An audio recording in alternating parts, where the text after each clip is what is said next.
پھول چننے کے لیے گئی تھی اور اب نیچے درختوں میں ادھر ادھر بھاگتی پھر رہی تھی۔ نیکلس کا غم اب تک سے بھول بھال چکا تھا۔ وہ عائشہ کے ساتھ ایک درخت تلے چٹائی پہ بیٹھی تھی۔ اس کی ہدایت کے مطابق ہاتھ میں پکڑے لکڑی کے ٹکڑے کو تراش رہی تھی۔ سپہر کی نرم سی دھوپ سرخ صنوبر کے درختوں سے چھن چھن کر ان پہ گر رہی تھی۔ ایک پزل باکس بنانے کے لیے 507 لکڑی کے چھوٹے بڑے ٹکڑے درکار ہوتے تھے۔ خاصا محنت طلب کام تھا۔ عائشہ نے اناطولیہ کے ایک گاؤں میں کسی معمر چینی کاریگر سے یہ فن سیکھا تھا۔ تمہیں واؤچرز منگوانے کی ضرورت نہیں تھی۔ عبد الرحمن کی تو قیمتی تحائف دینے کی عادت ہے، یوں ہی بہارے کی عادتیں بگڑتی جائیں گی۔ اس کی بات پہ حیا نے سر اٹھایا۔ اس نے ڈھیلی چوٹی باندھ کر آگے کو ڈال رکھی تھی اور چند لٹیں چہرے کے اطراف میں جھول رہی تھیں۔ میں تو اپنی طرف سے دینا چاہتی تھی مگر اس نے میری پوری بات ہی نہیں سنی۔ اب لے ہی آیا ہے تو واپس کیا کرنا؟ وہ سر جھکا کر رنتا لکڑی کے ٹکڑے پہ آگے پیچھے رگڑنے لگی۔ لکڑی کے باریک رول شدہ چپس سے نیچے گر رہے تھے۔ اور وہاں بہارے نے تمہارے لیے کچھ خریدا تھا۔ اسے لگا اس نے تم سے اس دن بہت بدتمیزی کر دی تھی۔ اچھا، کیا خریدا ہے؟ وہ مدھم مسکراہٹ کے ساتھ پوچھنے لگی۔ ایک ریشمی اسکارف ہے، مگر میں تو سر پہ اسکارف نہیں لیتی۔ بے اختیار اس کے لبوں سے نکلا، پھر پچھتائی۔ کسی کے تحفے کے لیے ایسے تو نہیں کہنا چاہیے۔ کوئی بات نہیں، تم گردن میں لے لینا۔ ہاں، یہ ٹھیک ہے۔ وہ مسکرا کر دوبارہ ڈنڈا لکڑی پہ رگڑنے لگی۔ تمہیں پتہ ہے عائشہ، جب میں چھوٹی تھی نا، 10-11 سال کی، تب مجھے اسکارف پہننے کا بہت شوق تھا۔ میرے ابا اور دایا فرقان دونوں مجھے اکثر سر ڈھانپنے کو کہا کرتے تھے۔ انہیں ایسے بہت اچھا لگتا تھا۔ میری اماں بھی چاہتی تھیں کہ میں سر ڈھکا کروں تاکہ میرے چہرے پہ نور آ جائے اور میں اللہ تعالیٰ کے بہت قریب ہو جاؤں۔ انہوں نے مجھے قرآن حفظ کرنے کے لیے ایک اسلامک اسکول میں بھی داخل کرایا، مگر میں وہاں سے تیسرے روز ہی بھاگ آئی۔ تب میرا اسکارف پہننے کو بہت دل چاہتا تھا تو کیوں نہیں لیا؟ جواباً حیا نے دھیرے سے شانے اچکائے۔ مجھے آہستہ آہستہ سمجھ آ گئی کہ میرا فیس کٹ ایسا ہے کہ میں اسکارف میں اچھی نہیں لگوں گی۔ وہ کہہ کر سر جھکائے کام کرنے لگی۔ عائشہ اسی طرح ہاتھ روکے اس کو دیکھ رہی تھی۔ کس کو؟ ہاں، اس نے ناسمجھی سے سر اٹھا کر عائشہ کو دیکھا۔ تم کس کو اسکارف میں اچھی نہیں لگو گی؟ لوگوں کو اور کیمرے کو، وہ تصویروں میں، اور خود کو، اور اللہ تعالیٰ کو۔ عائشہ دھیرے سے مسکرائی۔ اس کی سبز آنکھیں نرم دھوپ میں سنہری لگ رہی تھیں۔ ہو سکتا ہے تم اللہ کو اسکارف میں بہت اچھی لگتی ہو۔ وہ ایک دم بالکل سن ہوئی عائشہ کو دیکھے گئی۔ تم نے ایک دفعہ مجھ سے پوچھا تھا حیا کہ میں ہر وقت اسکارف کیوں پہنتی ہوں؟ عائشہ سر جھکائے لکڑی کے ٹکڑے کا کنارہ تراشتے ہوئے کہہ رہی تھی۔ میں تمہیں بتاؤں، میرا بھی دل کرتا ہے کہ میں وہ خوبصورت ملبوسات پہن لوں جو بیبی قدہ میں استنبول یا اٹلی اور اسپین کی لڑکیاں پہن کر آتی ہیں، بالکل جیسے ماڈلز پہنتی ہیں، اور جب وہ اونچی ہیل کے ساتھ ریمپ پہ چلتی آ رہی ہوتی ہیں تو ایک دنیا ان کو محصور ہو کر دیکھ رہی ہوتی ہے۔ میرا بھی دل کرتا ہے کہ میں بھی ایسے اسمارٹ اور ٹرینڈی ڈیزائنرز لباس پہن کر جب سڑکوں پہ چلوں تو لوگ مسحور متاثر ہو کر مجھے دیکھیں۔ لیکن وہ سانس لینے کو روکی۔ حیا بنا پلک جھپکے سانس روکے سے دیکھ رہی تھی۔ لیکن پھر مجھے ایک خیال آتا ہے، یہ خیال کہ ایک دن میں مر جاؤں گی جیسے تمہاری دوست مر گئی تھی اور میں اس مٹی میں چلی جاؤں گی جس کے اوپر میں چلتی ہوں۔ پھر ایک دن سورج مغرب سے نکلے گا اور زمین کا جانور زمین سے نکل کر لوگوں سے باتیں کرے گا اور لال آندھی ہر سو چلے گی۔ اس دن مجھے بھی سب کے ساتھ اٹھایا جائے گا۔ تم نے کبھی اولمپکس کے وہ اسٹیڈیمز دیکھے ہیں جن میں بڑی بڑی اسکرینز ہوتی ہیں؟ میں خود کو ایک ایسے اسٹیڈیم میں دیکھتی ہوں۔ میدان کے عین وسط میں کھڑے اسکرین پہ میرا چہرہ ہوتا ہے اور پورا میدان لوگوں سے بھرا ہوتا ہے۔ سب مجھے ہی دیکھ رہے ہوتے ہیں اور میں اکیلی وہاں کھڑی ہوتی ہوں۔ میں سوچتی ہوں، حیا، اگر اس وقت میرے رب نے مجھ سے پوچھ لیا کہ اناطولیہ کے عائشہ گل، اب بتاؤ تم نے کیا کیا؟ یہ بال، یہ چہرہ، یہ جسم، یہ سب تو میں نے تمہیں دیا تھا۔ یہ نہ تم نے مجھ سے مانگ کر حاصل کیا تھا اور نہ ہی اس کی قیمت ادا کی تھی، یہ تو میری امانت تھی۔ پھر تم نے اسے میری مرضی کے مطابق استعمال کیوں نہیں کیا؟ تم نے اس سے وہ کام کیوں کیے جن کو میں ناپسند کرتا ہوں؟ تم نے ان عورتوں کا راستہ کیوں چن لیا جن سے میں ناراض تھا؟ میں نے ان سوالوں کے بہت جواب سوچے ہیں، مگر مجھے کوئی جواب مطمئن نہیں کرتا۔ روز صبح اسکارف لینے سے پہلے میری آنکھوں کے سامنے ان تمام حسین عورتوں کے دل کا شراپے گردش کرتے ہیں جو ٹی وی پہ میں نے کبھی دیکھی ہوتی ہیں، اور میرا دل کرتا ہے کہ میں بھی ان کا راستہ چن لوں، مگر پھر مجھے وہ آخری عدالت یاد آ جاتی ہے۔ تب میں سوچتی ہوں کہ اس دن میں اللہ کو کیا جواب دوں گی۔ میں ترازو کے ایک پلڑے میں وہ سرا ڈالتی ہوں جس میں میں خود کو اچھی لگتی ہوں، اور دوسرے میں وہ جس میں میں اللہ تعالیٰ کو اچھی لگتی ہوں۔ میری پسند کا پلڑا کبھی نہیں جھکتا، اللہ تعالیٰ کی پسند کا پلڑا کبھی نہیں اٹھتا۔ تم نے پوچھا تھا کہ میں اسکارف کیوں لیتی ہوں، میں اس لیے کرتی ہوں کیونکہ میں اللہ کو ایسے اچھی لگتی ہوں۔ وہ اب چھرے کی نوک سے لکڑی کے کنارے میں خم ڈال رہی تھی۔ لڑکیاں سمندر کی ریت کی مانند ہوتی ہیں حیا، یہاں بڑی ریت اگر ساحل پہ ہو تو قدموں تلے روندی جاتی ہے، اور اگر سمندر کی تہہ میں ہو تو کیچڑ بن جاتی ہے، لیکن اسی ریت کا وہ ذرہ جو خود کو ایک مضبوط سیب میں ڈھک لے وہ موتی بن جاتا ہے۔ جوہری اس کے ایک موتی کے لیے کتنے ہی سیب چنتا ہے اور پھر اس موتی کا مخملی ڈبوں میں بند کر کے محفوظ تجوریوں میں رکھ دیتا ہے۔ دنیا کا کوئی جوہری اپنی دکان کے شوکیس میں اصلی جوہری نہیں رکھتا، جیولری نہیں رکھتا، مگر ریت کے ذرے کے لیے موتی بنتا آسان نہیں ہوتا۔ وہ ڈبے بغیر سیب کو کبھی نہیں پا سکتا۔ حیا اب اسے نہیں دیکھ رہی تھی، وہ سر جھکائے ریگمال لکڑی کے ٹکڑے پہ رگڑ رہی تھی۔ لکڑی کی گھنگریالی پتریاں اتم کر نیچے کر رہی تھیں۔ اس کے اندر بھی کچھ ایسا ہی چیز چٹک رہا تھا، کیا وہ سمجھ نہیں پاتی تھی، اور کبھی کبھی اسے لگتا وہ کبھی نہیں سمجھ سکے گی۔ کبرا بہلوال کے گھر اور ان کے کھیت میں کام کرتے، آدھا چائے کے پتے چنتے، ان کی مرغابیوں کو دانہ ڈالتے، وہ اب ان سے چھوٹے چھوٹے بظاہر بے سر سے سوال کثرت سے پوچھنے لگی تھی۔ وہ عائشہ کے بتائے گئے 2 کو کبرا پہلو کے 2 جمع سے کر کے دیکھتی، جواب 4 کے بجائے 400 نکلتا۔ اب اسے پھر سے عبدالرحمن پاشا کے فون کا انتظار تھا، کب وہ فون کرے اور وہ اپنے پتے پھینکے۔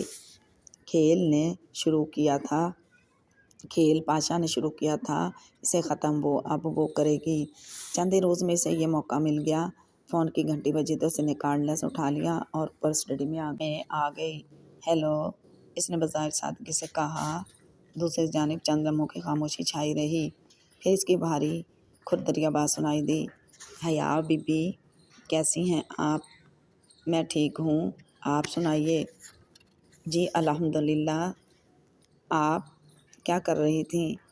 وہ محتاط لہجے میں پوچھ رہا تھا، جیسے اس کا فون اٹھانے کا مقصد نہ سمجھا ہو۔ میں ایک کہانی لکھ رہی تھی، کہیں تو سناؤں؟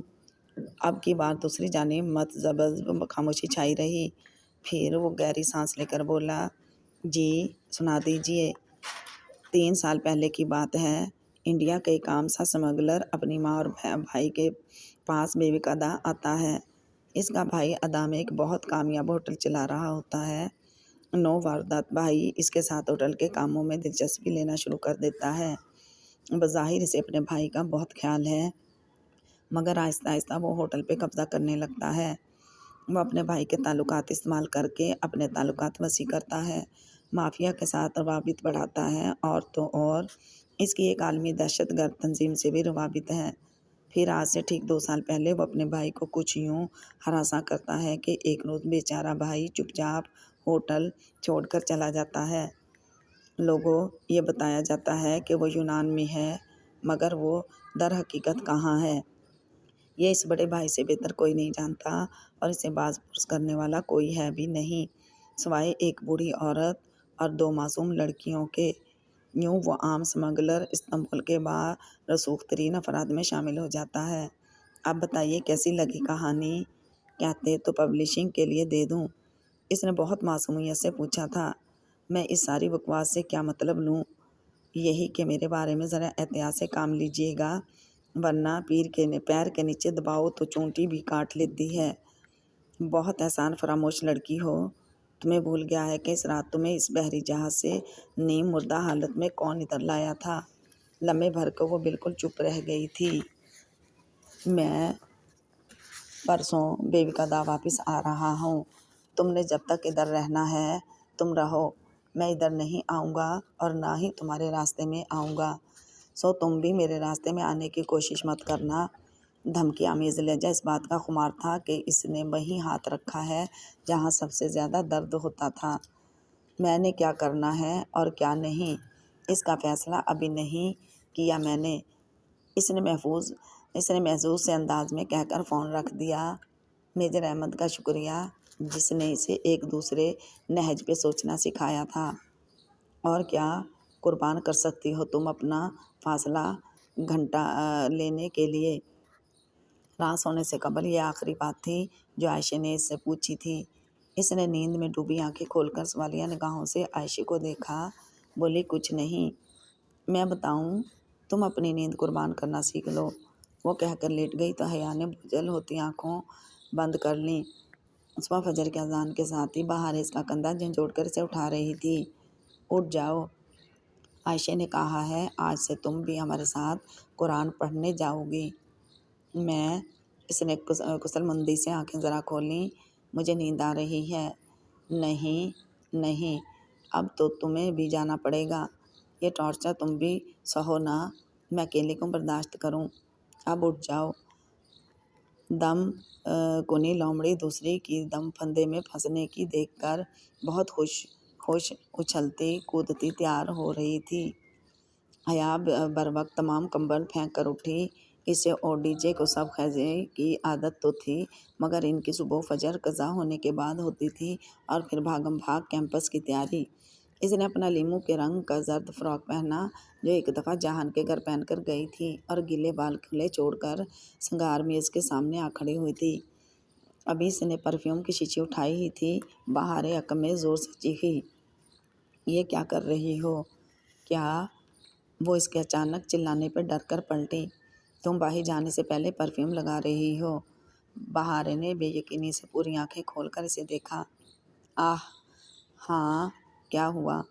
عائشہ گل کہتی ہے اچھی لڑکیاں باہر جانے سے پہلے اتنا تیز پرفیوم نہیں لگاتی، تم یہ باڈی اسپرے لگا لو، مگر پرفیوم نہیں، اللہ تعالیٰ ناراض ہوتا ہے۔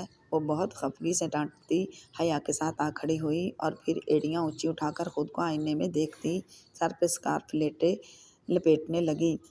حیا نے ایک ہاتھ میں پکڑے پرفیوم کو دیکھا اور پھر ذرا سا خفت سے اسے واپس رکھ کر باڈی مسٹ اٹھا لیا۔ حلیمہ آنٹی کے لان میں چاندنی بچھی تھی، وہ مرکوزی جگہ پہ بیٹھی تھیں اور سارے چھوٹے بڑے بچے ان کے گرد نیم دائرے کی صورت میں بیٹھے تھے۔ وہ تینوں جس وقت داخل ہوئیں ایک جگہ سے بچوں نے فوراً جگہ چھوڑ کر دائرہ بڑا کر دیا۔ حلیمہ آنٹی نے ایک نرم مسکراہٹ ان کی طرف اچھال کر سر کو جنبش دی۔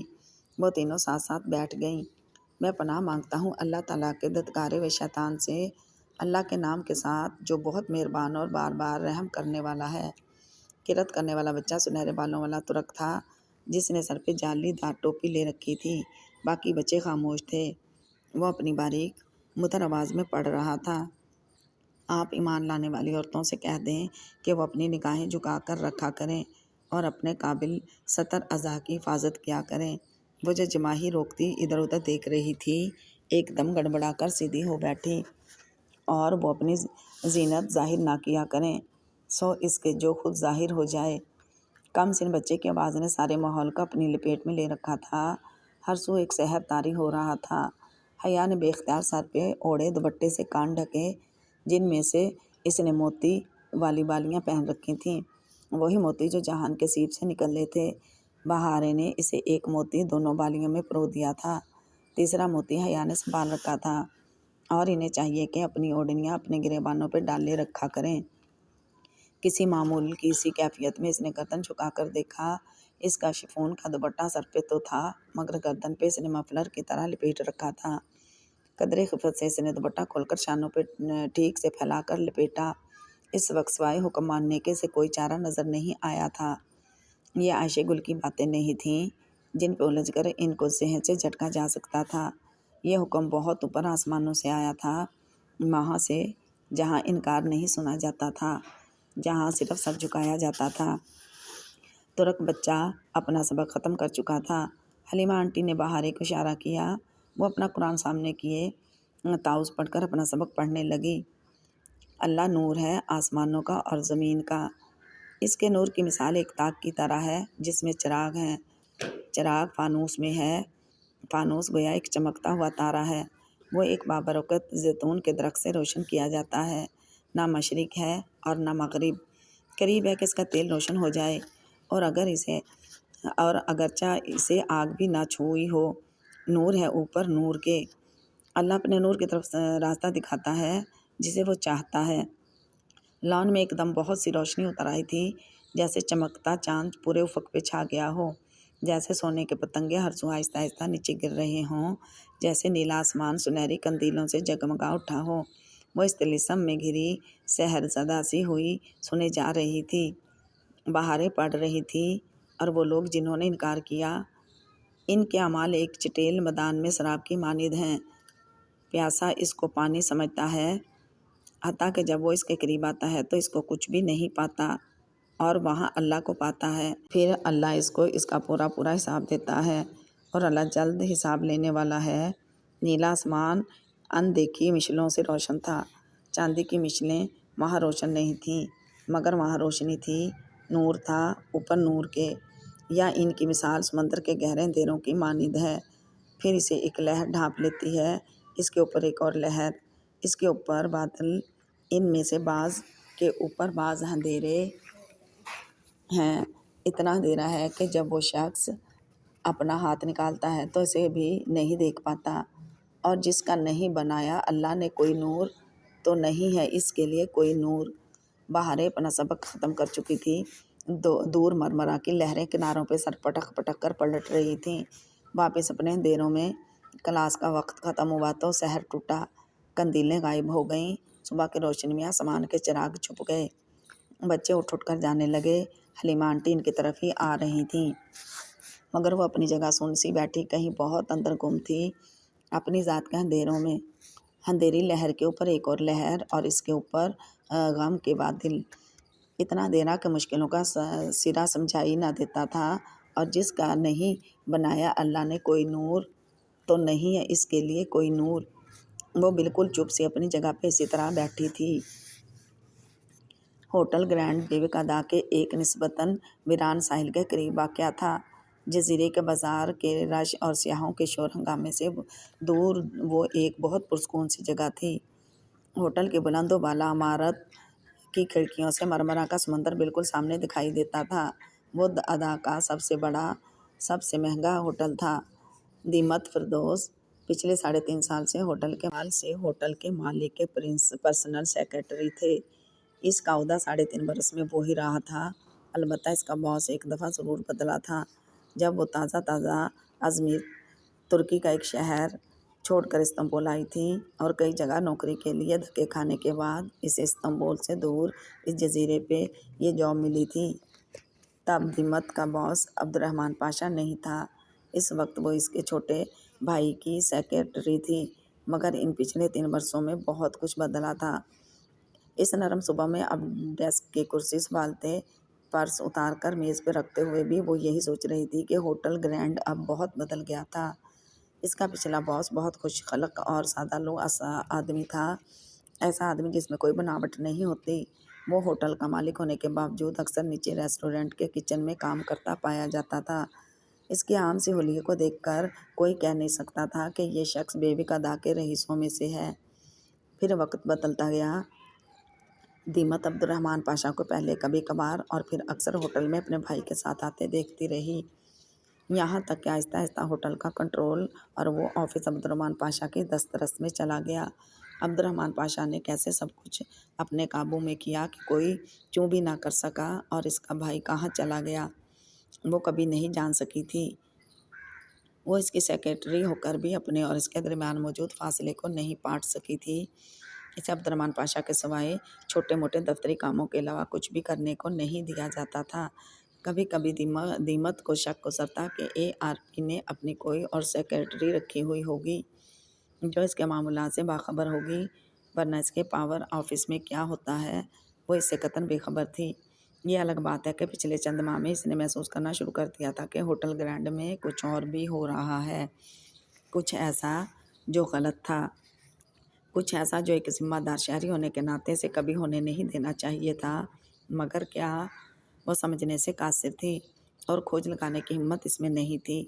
اپنی دراز سے ایک فائل نکالتے ہوئے اس نے یوں ہی ایک سرسری سی نگاہ سامنے اس بند دروازے پہ ڈالی جس پہ ARP پاشا کا تختی لگی تھی، اور ٹھٹک کر رک گئی۔ دروازے کی نچلی دراز سے روشنی جھانک رہی تھی۔ کیا عبدالرحمن واپس آ گیا ہے؟ کب؟ اسے پتہ ہی نہیں چلا۔ وہ خوشگوار حیرت میں گھری، جلدی جلدی اپنی چیزوں کو ترتیب دینے لگی۔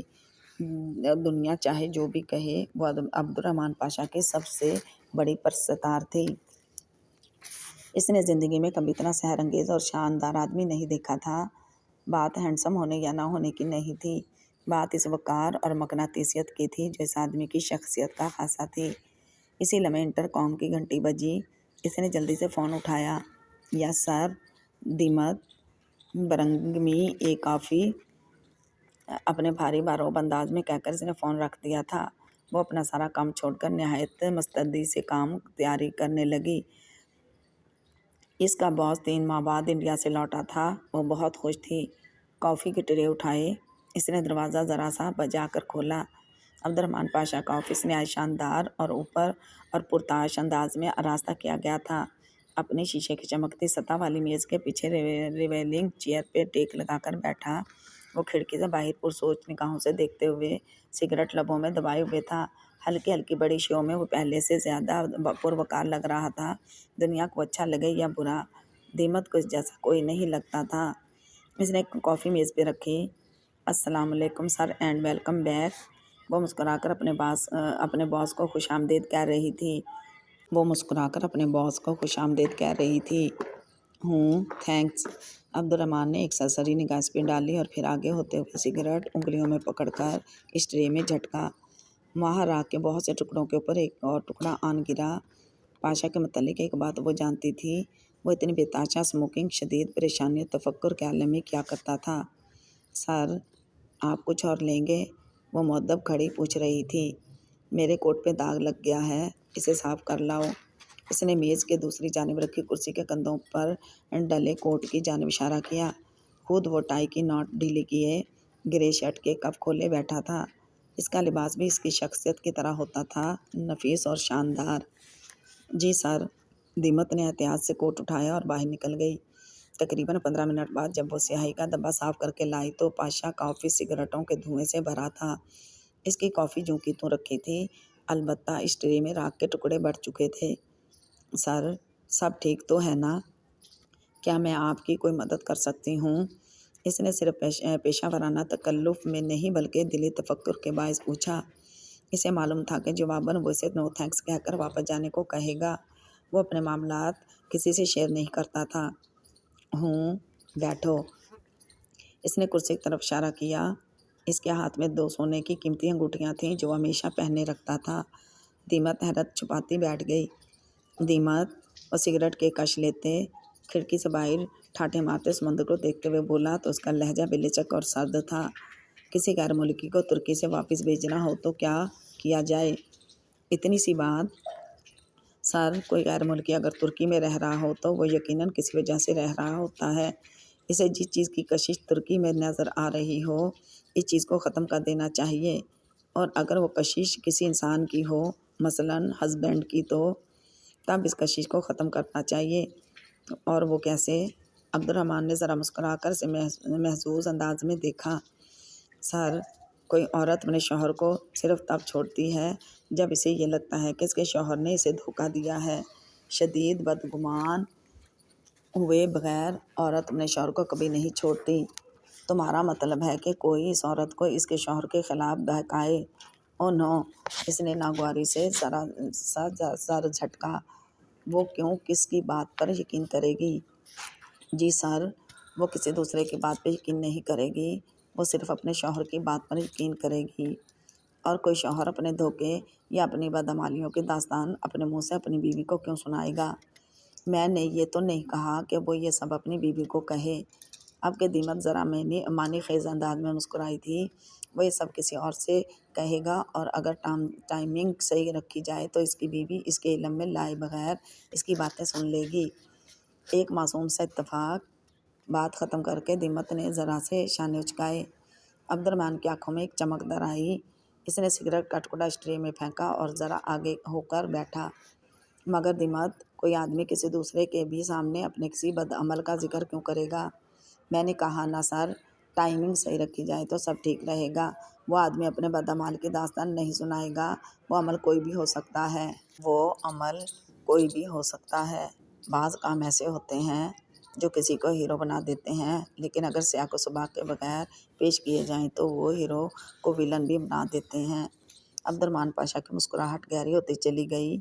اس کے چہرے پہ چھائی فکر غائب ہو رہی تھی۔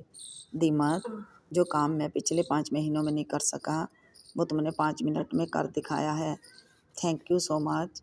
وہ واقعتاً اس کا بہت ممنون تھا۔ دیمت کا دل خوشی سے بھر گیا۔ وہ بہت مسرت سے اٹھی تھی۔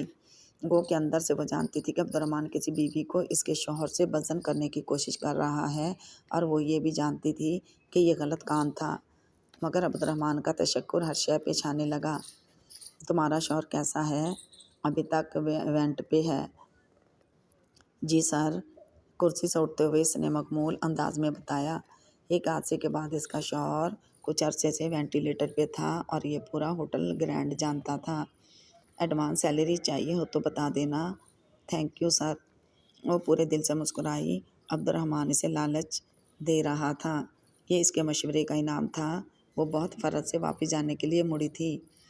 تمہارا ہیئر سٹائل اچھا ہے دیمت، عبد الرحمن نے اس کے عقب سے پکارا تھا۔ اس کے قدم زنجیر ہو گئے۔ وہ بہت الجھن سے واپس پلٹی۔ عبد الرحمن اب ایک فائل اٹھا کر اس کی ورقیدانی کر رہا تھا۔ وہ بظاہر اس کی طرف متوجہ نہ تھا، مگر اس نے یہ بات کیوں کہی؟ پچھلے 3 برسوں میں تو اسے کبھی دیمت کے بالوں کا خیال نہیں آیا تھا، نہ ہی وہ عورتوں سے شغف رکھنے والا بندہ تھا۔ پھر اس نے یہ کیوں کیا؟ تھینک یو سر، وہ ذرا تذبذب سی بولی۔ ویسے تمہارا پچھلا ہیئر سٹائل بھی اچھا تھا۔ پچھلا؟ اس نے بہت الجھ کر اپنے باس کو دیکھا۔ وہ کیا کہہ رہا تھا؟ دیمت نے تو پچھلے 3 برسوں میں سوائے اس کٹنگ کے دوسری کوئی کٹنگ نہیں کرائی تھی۔ ہاں، جو انطالیہ کے ساحل پہ تھا۔ تم پہ گھنگریالے بال، سرخ بال اچھے لگتے ہیں۔ وہ فائل کی طرف متوجہ بہت سرسری انداز میں کہہ رہا تھا۔ دیمت کے قدموں کے نیچے سے زمین سرک گئی۔ وہ پتھر کا بت بن کر رہ گئی۔ ایک دم کمرے میں گھٹن بہت بڑھ گئی تھی۔ اسے سانس نہیں آ رہا تھا۔ وہ بروقت تمام باہر نکلی اور اپنی کرسی پہ ڈھانسی گئی۔ انطالیہ کا ساحل، سرخ گھنگریالے بال۔ 6 سال پہلے اس نے ایک ایکس ریٹ میگزین کے لیے ماڈلنگ کی تھی۔ وہ بدنام زمانہ میگزین صرف انطالیہ میں چھپتا تھا اور وہاں سے باہر نہیں جایا کرتا تھا، مگر تب اسے پیسے چاہیے تھے اور وہ نشے میں تھی۔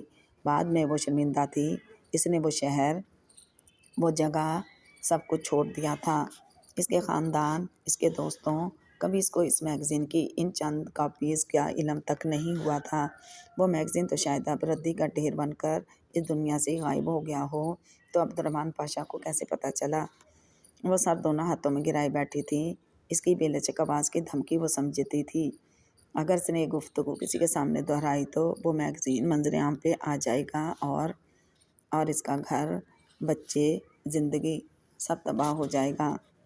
اس نے چہرہ اٹھا کر بے بس متنفر نگاہوں سے ARP کے آفس کے بند دروازے کو دیکھا۔ Black mailer.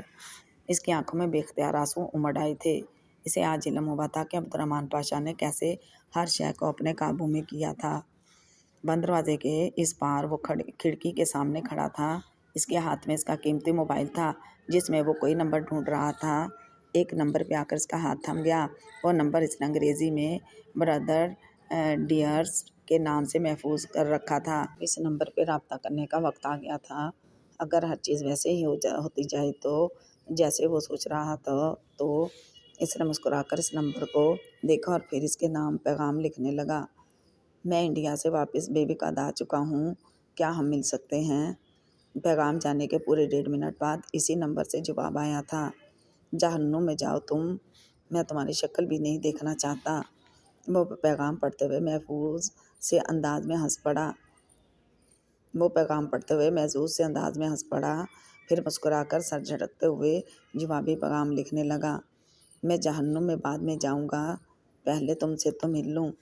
تم ہوٹل گرینڈ آؤ گے یا میں استقلال اسٹریٹ میں برگر کنگ پہ آ جاؤں؟ سینڈ کا بٹن دباتے وقت وہ جانتا تھا کہ اس کے بردر ٹرسٹ کا جواب ان دونوں جگہوں میں سے کوئی ہوگا۔ وہ انکار نہیں کرے گا۔ اس نے آج تک عبد الرحمن کو نہ نہیں کی تھی، وہ اسے نہ کبھی نہیں کر سکتا تھا۔